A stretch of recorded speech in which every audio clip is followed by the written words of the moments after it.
So Shadow Generations has been out for quite a few months now, and there's been one question on my mind ever since it came out.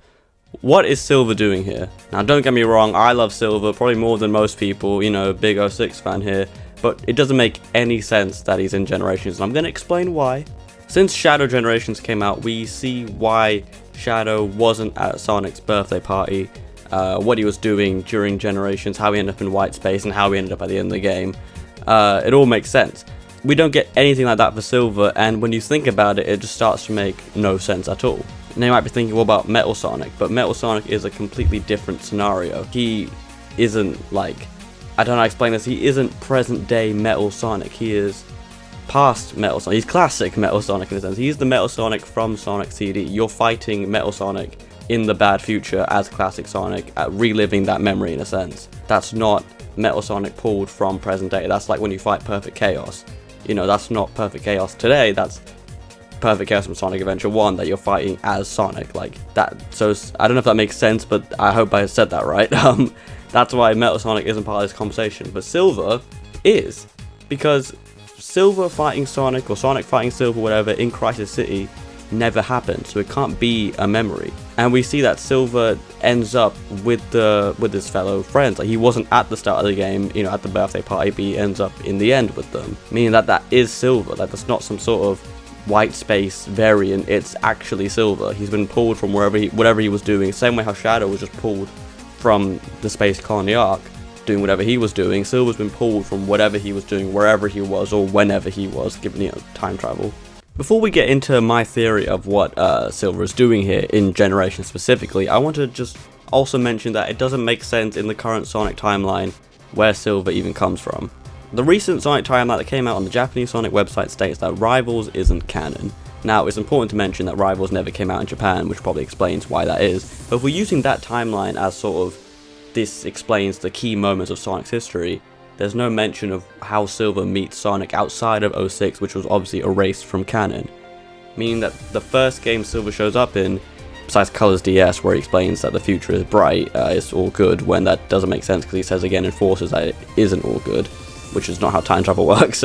The first game would be Generations, which implies that he already knows Sonic, and that's a collective of people that Sonic already knows. And then after that would be Forces, where again he seems to already know Sonic and friends. So we only have Generations and Forces, and if you want to throw in Colors DS, again it seems like they already know each other.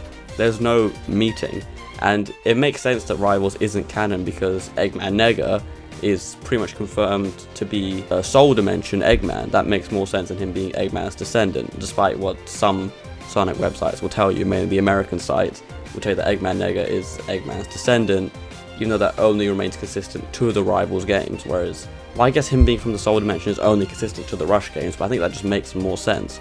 It also fits in Blaze's backstory, which they've kept, not that Blaze is from the future, it's that she's from another dimension. So you can't have Blaze being from the Soul Dimension, but not Eggman Nega. So where would Silver come from? So I'm gonna try and make this theory to explain what he's doing in Generations, and also what he's doing in Sonic's timeline. Like, why does he keep coming back to the present? How does he know these guys?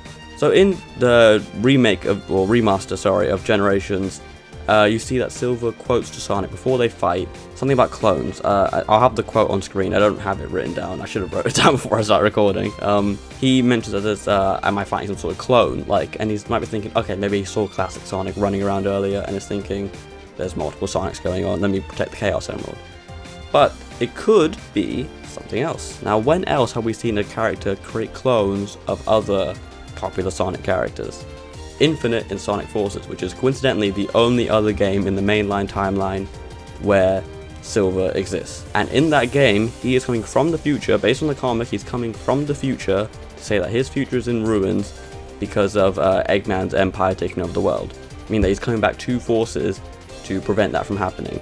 So this has to be the first time Silver comes back from a ruined future. You can't have that multiple times where he comes back from a ruined future to fix it and then ends up fixing it. You can't do that more than once, that's not how time travel works. So Forces is the only canon game where he does that. I mean, that has to be the first time. And you might be thinking, okay, well, what's he doing in Generations? Well, we see in Shadow Generations that it's not just Sonic's past and nostalgia we look at, it can be his future. We see stages from Forces, we see stages from Frontiers. So it's not limited to going to the past, they can go to the future. meaning this Silver can still be from the future, and the Time Eater might have picked up Silver from that future, from the ruined future where Eggman takes over the world. Because the whole point of the Time Eater is finding moments where Eggman loses. He might have looked to the future to see where Eggman wins, so he would have grabbed this Crisis City. You might be thinking, well, Crisis City is from 06, not from Forces. But what is the word Crisis City? It's just a city in crisis.